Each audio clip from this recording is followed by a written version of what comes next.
তোর গায়ে বিয়ে হবে। এ মা, তোর শ্যামলা যে রং, পাত্র পাওয়া যাবে? মুখের ওপর তর্ক করিস, এত টাকা পাবো কেন?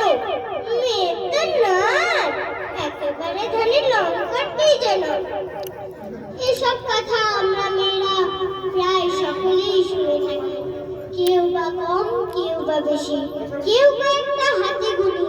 এসব কথা শুনে কত মেয়েদের ছোট হয় ছোটবেলা। মেয়েবেলা বলে কিছুই থাকে না, সবটা পুতুল খেলা। কেন গো সমাজ, কিসের জন্য এত একচোখে দেখো?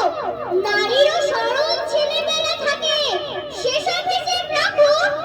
কেন গো মেয়েরা নাক পেটে হলে দড়ি দিয়ে রাখো তালা? তোমরা জানো না দেবী নারায়ণের লক্ষ্মীও চঞ্চলা? তোমরাই বলো মা কালিকা নাকি আমিষে পরিতৃপ্তা?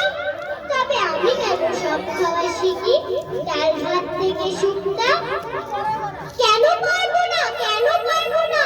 তর্ক করতে যদি সত্যি সঠিক জানি, তর্ক শাস্ত্রে দেবী সরস্বতী স্বয়ং বিজয়িনী। টাকা পুকো যদি না হতো দুর্গা, অসুর নিধন হতো। সাধারণ মেয়ে সাহসী হলে ধানি লঙ্কার মতো। অনেক হয়েছে, ছাড়ো এ সমাজ, এক চোখামিটা ছাড়ো। শিশুদের মাঝে লিঙ্গ না দেখে ওদের শিশুই বিচার করো। সময় এসেছে, সময় এসেছে, মেয়েদের পায়ে বেড়ি খুলে দাও খোলা। এরপর থেকে নারীদের উঠা অবাধ্য মেয়েবেলা, এরপর থেকে আমাদের উঠা অবাধ্য মেয়েবেলা। নমস্কার।